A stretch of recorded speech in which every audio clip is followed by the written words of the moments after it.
So what questions do you think people ask when they start doing the thought watching practice?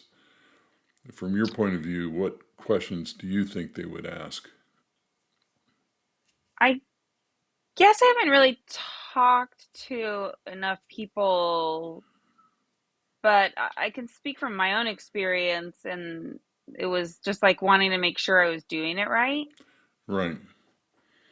Okay. Yeah, because Well, it's like, that's when the 2.5-ish week clock starts really actually running, I think, from thought watching to enlightenment so or awakening. so I get these questions all the time, and we got one in the comments a while back, and I thought it was such a Yeah. good question. I thought it deserved a response, and so you know, for those people that don't know what we're talking about, I'm going to go through the exercise here really quick. But welcome to Mastering Thought, where we talk about the mind, marriage, and Welcome. mental health. And so let's go through the exercise real quick. And if you have anything to add to Yeah. this, now what is the purpose of the exercise? Oh, that's the question. Let's see. There we go. Here's the exercise. So here's the exercise. Notice the next thought. So you just become relaxed and you just let the next thought drift into your mind. And this should be a random everyday thought, like, I wonder how hot it's going to be tomorrow, or, I'm going to get the oil changed in my car, or whatever. Mm-hmm.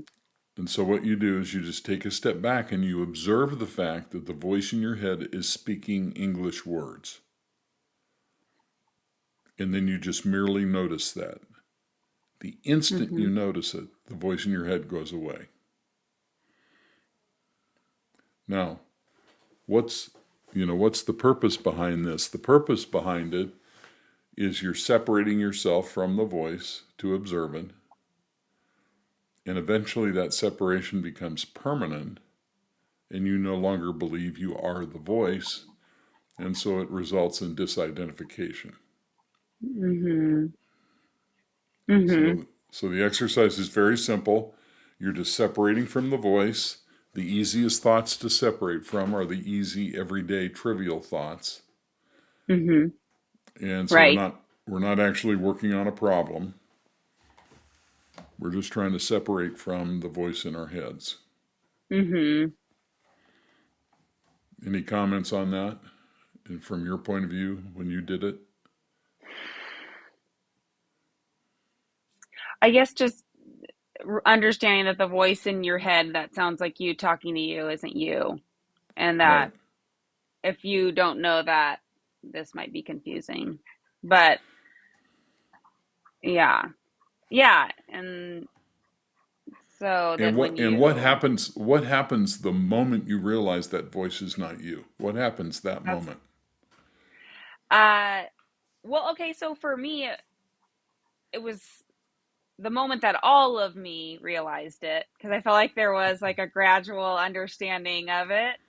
But Okay. when all of me understood it, then I had a sudden shift in my thinking and my awareness. I realized that that voice that was like telling me what I thought, I didn't believe it anymore. And I Okay. realized that I was distinct, that I was separate from it, Okay. and that Perfect. we're sort of mixed up in this experience together, but that I was for sure autonomous from it when I chose to be. So before I get to the question, let me address something you said because it was very important.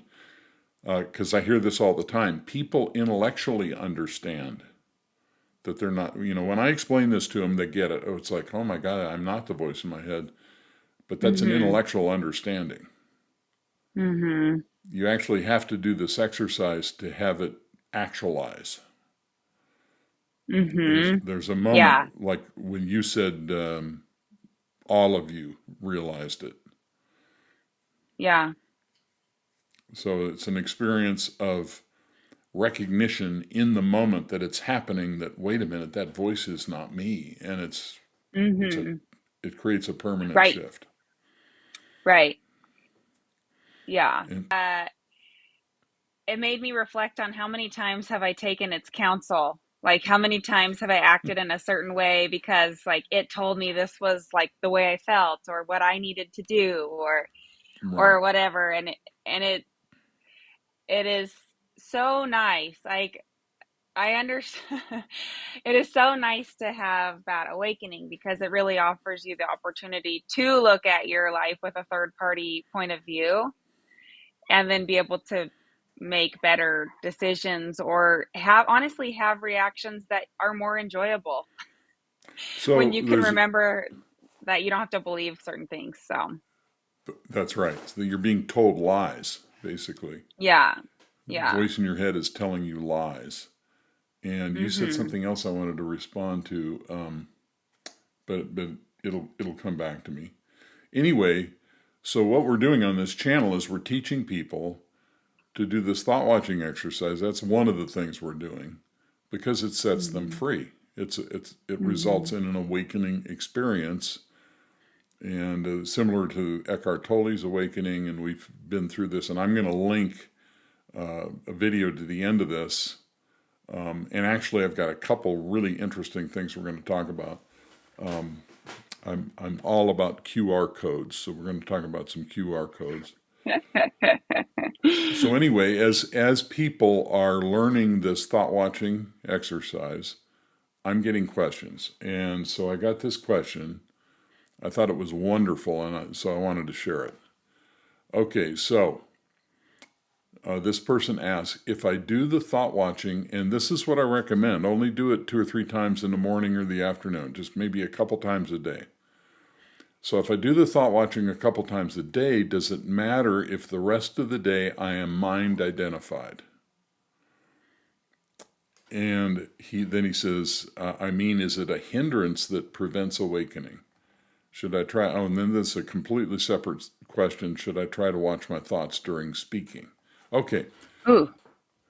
so this was a great question. So if I do the thought watching only a couple times a day, which is what I'm recommending, and the rest of the day I'm still identifying the voices myself, which is what he means here, is that a Mhm. hindrance that prevents awakening?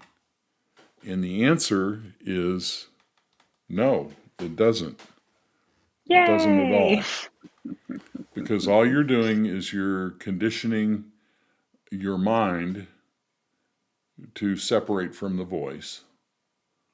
And it doesn't matter even while you're doing the exercise, if you're still identifying the voice as yourself, you're separating from it. And Right. so you're putting yourself through a process of disidentification. And so there are going to be lots of thoughts we have throughout the day that Mhm. we still identify as ourselves as we're going through this process. Mhm. So I thought this was an excellent question. But before we go further, let me answer the last one. Should I try to watch my thoughts during speaking? No. There's That just sounds way, really hard. yeah, there's just there's just way too much going on. And so the best thing to do is wait until you're by yourself, you're in the shower, you're in the car driving to work. Yeah. That's the best time to do this. Mhm. And so, no, don't try to do it when you're having a conversation or Right. when you're emotional or anything like that. Yeah, and it's so short. Like you can do this exercise in 15 seconds. Oh So, yeah, you don't have to worry about like how can I fit it in? Like, right. I literally did it like before meal times. Like I'd finish making a meal and then I'd go to my room for a minute and just like close the door and then come out and then eat with everybody. Well, but So, you really don't even have to do that. You can do it on the way from the bedroom to the kitchen. You just yeah. Yeah. you don't have to set up an altar in the corner or anything like that. Just And wait for a non-emotional thought to fly by. I get this all the time, and people say, "Well, I had a really busy week," and Yeah. I'll say, Right. did you take a shower? Yeah. Did you drive to the grocery store? Yeah. You If know, you want to do it, I think no matter how busy your schedule is, you can fit this in. It's Yeah, 45 seconds a day. So exactly. I believe in you. Exactly. Where there's a will, there's a way. You find a way or make a way, baby. So here was my answer to the question. The more casual you are about the practice, the less ego involvement there is. And so we Yeah, don't want to turn this into a project. sure. People tend to overthink this exercise and turn it into a project or Mm-hmm. talk back to their thoughts. Right. And So that will tempting. absolutely Don't. block the results. Yeah, don't do it. So Yeah. I wonder, well, go ahead. I just have a thought after. go ahead. I'm just kind of wondering if maybe the coming to like full knowledge of something is like possibly linked to a neural pathway being made, like the beginning of it being made versus Hmm. like it reaching a mature state or something. I don't know. It's just a curiosity. So what you're saying, I believe, is 100% true. When you do the thought watching exercise, you're turning on the prefrontal cortex to become the observer, Mm-hmm. and Right. that does rewire your brain. Hmm. And by doing the thought watching, there's an eventual permanency to that rewiring, and then all of a sudden you get it, and everything changes. Mm-hmm. So you're absolutely correct. Can I ask you, this is just a body question, but when you had your awakening or when people have described their awakenings, do they ever express like a flush through their body? Like almost Um, like a little burst starting from somewhere and spreading out? I think sometimes they never have to me, but I've read it in the literature quite a bit. Okay. And it usually doesn't relate necessarily to the awakening we're talking about. Full Kundalini enlightenment. Oh, Off, sure. Oftentimes there's this huge body sensation that goes with it. Yeah, I've experienced that before too. I just have a curiosity if that's like you experiencing an electrical shift in your body. That's all. Well, I'm sure it's an But energy shift. yeah, you right, electricity or some other type of energy. Right, right. Mhm. Okay, Mhm. so back to the answer here. Now, here's the reason why we're only doing it 2 or 3 times in the morning or the afternoon is because people tend to overthink this exercise and turn it into a project. I So we want see. this to be a very casual process. Otherwise, the ego gets a hold of it and starts measuring how good they're doing. Mm. And Mhm. so this is an abstract exercise meant to change your brain. Mhm. Okay. The exercise is very abstract and simple. It's not directed at trying to solve a problem, like a bad thought or a negative feeling. All you do Right. is gently notice that you're having a thought. This detachment creates a permanent separation. And so the more you turn it into a project, the more difficult it becomes and the longer the process takes. Right. Yeah, which is what happened in my experience too.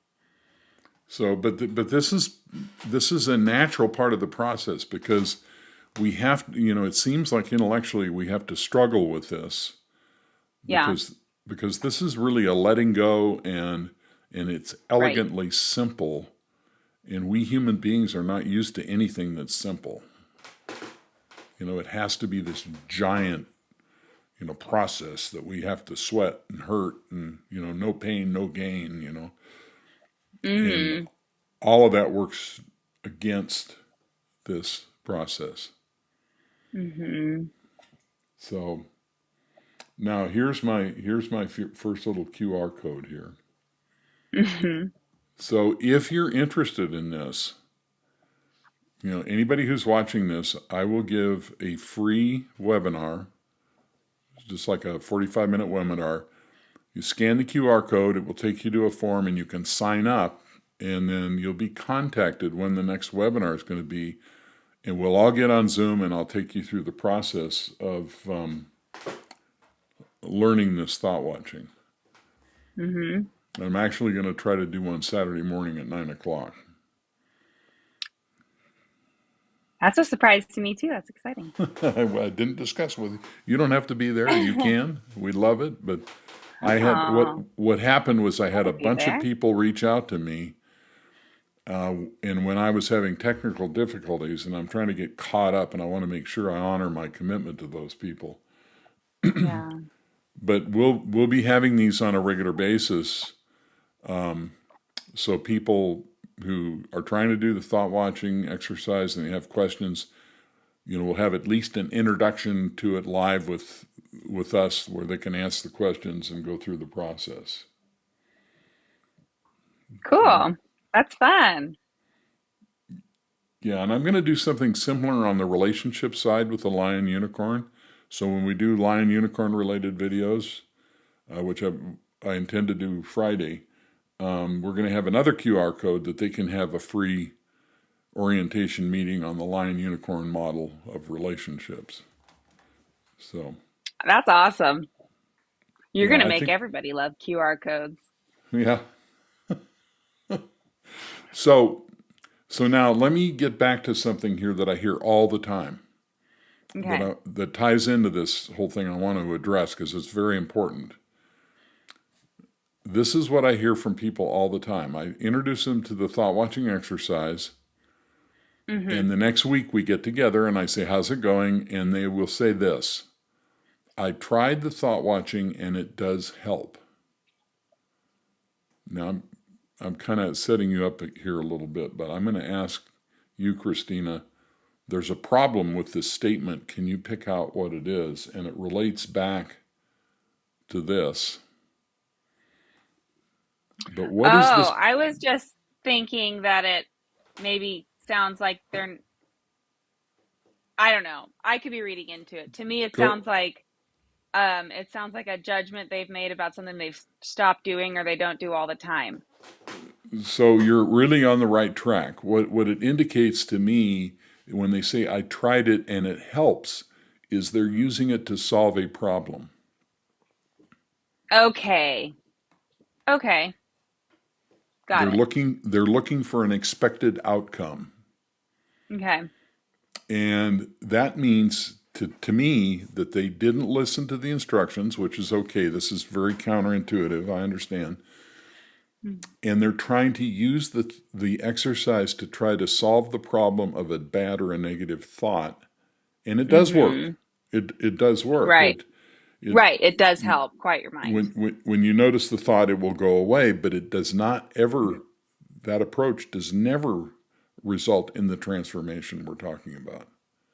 The transformation only starts and only is initiated by doing it on small, insignificant thoughts. Right. Why is that? Because the key here, the secret sauce in the exercise, is creating the separation between the observer and the thinker. And negative or emotional thoughts are much harder to separate from than just everyday thoughts. So everyday thought might mean, oh, I look like I've been out in the sun and I'm just commenting in my head. Well, there's no emotion in that thought. So I can easily step back and observe that. But if I think, and I'm going to get skin cancer, okay, now I've got, emotions, and that thought is going to be much more difficult to separate from. Yeah. Right. Once the negative emotion gets involved, it gets a little more personal. Right. And so this is very difficult, even though I explicitly say this to people. This is very difficult for people to understand. I came to a therapist. I'm trying to solve my problem. Why aren't we solving the problem? Well, what we're doing is solving a much bigger problem. Yeah. And the much bigger problem is we're identified. We're identified with our thoughts, and that is the problem. Right. So it's counterintuitive, Mm. and it sometimes takes me, several sessions with some people to get it through their head that we're not trying to solve the emotional problem. Right. What we're trying to do is get them to be able to separate from the voice in their head and be separate from their thoughts. Mm-hmm. So, and I know that concept is difficult for people Yeah. because we're not used to that letting go of our issues. And of course, And you I can think we see, don't really hear about it. We don't really like it's not like I didn't live in a place that I heard a bunch of people talking about it. no, no, There's no common knowledge that right. I've experienced about it. I'm sure in Well, certain circles you get into, then that would change. But Christina, think about it for a second. If you go online and you start searching around YouTube or wherever trying to figure out, okay, what do I do? Everybody's saying you got to battle the negative thoughts. That's what it all comes down to. You can't identify with your negative thoughts. Okay, well, that's great, but it doesn't solve a problem because all it does is make you feel guilty because you can't overcome your negative thoughts. right, And right. so when I come along and I say, forget that, do this on small thoughts, the natural tendency is for them to go, oh, I need to do this on the negative thoughts because that's how we've been programmed forever. So, Yeah. this is very counterintuitive, but it's absolutely essential because that's the way Oh, and see what happens. Here's the typical process that happens. Somebody will be doing this abstract exercise. They're driving down the road and they think, oh, I think that's a border collie running across the road. And they realize, oh, there's that voice in my head. And they're practicing this. And then 2 days later, they're having an argument with their husband and they suddenly realize, oh, I'm seeing this totally different. mm-hmm. Yeah. I get it. I see what's going on. The voice in my head is trying to tell me that he doesn't care about me. And that's not what is happening at all. And there's this awakening that happens.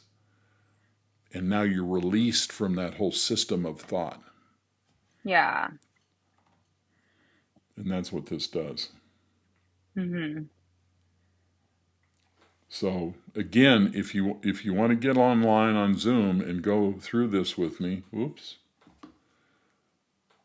just scan this QR code, and Saturday at 9. yeah, I'll send out an email and so forth.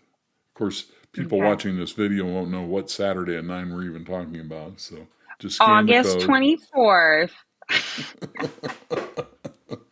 so that they can be historians. Um, so anyway, that's my response to that question. And of course, we'd love for you to like and subscribe.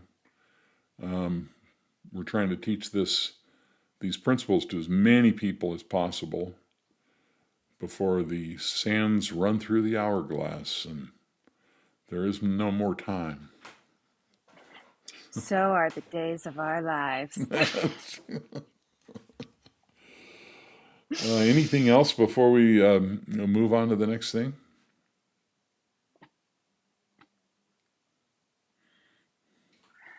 Um,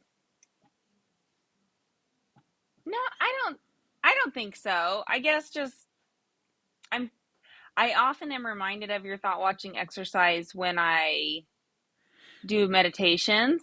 Hmm.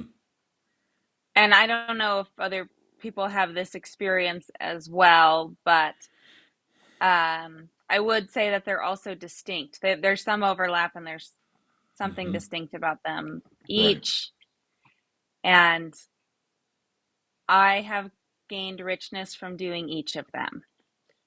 So I'm a believer in meditation, but I've had many meditators come to me over the years who've practiced meditation extensively.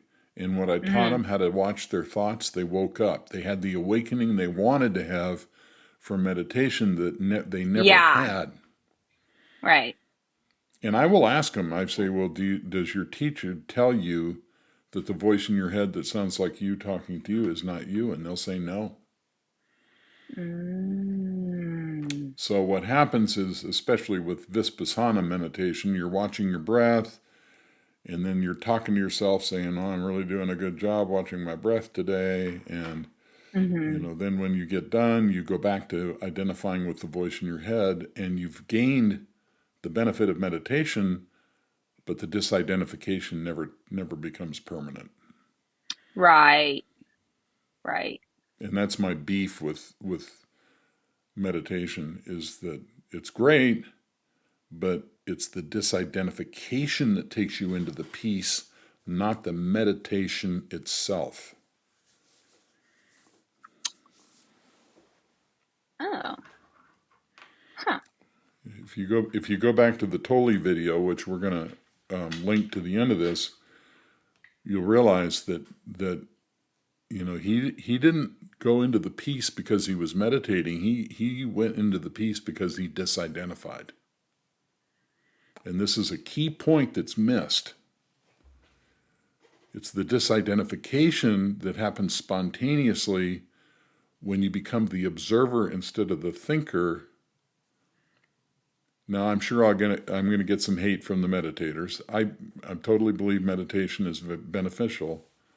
But what I've learned in 25 years working with about 5,000 people is the meditation does not generally result. I'm sure it does in some cases, but not generally does it result in that sudden disidentification with the voice in your head. And this Mm. practice does. Right. Yeah, I'd never had that experience like that. I would say craniosacral had gotten me close, Mm-hmm. or something adjacent. I think you helped me understand that it was disidentifying from the doer in Mm-hmm. me. That's the That other that's trap. why it had. Right. Right. That's the other But trap with so then when, meditation.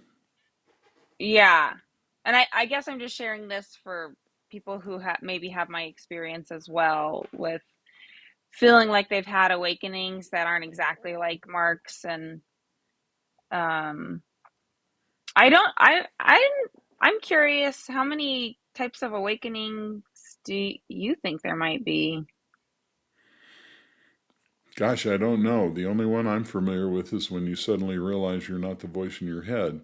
And that Mm, disidentification, if you read the literature on enlightenment, virtually every single person I've ever read, the first thing that happens when they go through the process is they realize they're not their thoughts. mhm. And they will Mhm. explicitly say that, and it accompanies the awakening or the enlightenment experience virtually everything I've ever read. So it tells, every single person who's described their awakening has described they're free of their thoughts. Mhm. Yeah, right. And I guess some of the times that I've had I guess like a shift in my thinking, it was often like suddenly becoming aware of some dynamic that I thought was just a given in life. Mm, And then all of a sudden I looked at it like, oh, I get to choose like how I interact with this, whatever this thing is, like mm-hmm. just becoming more, I guess, more aware of the things in my head, but then realizing that I had a disagreement in my mind that I needed to sort out. So, so the the awakening that comes from disidentification makes the process you described so easy it's almost automatic.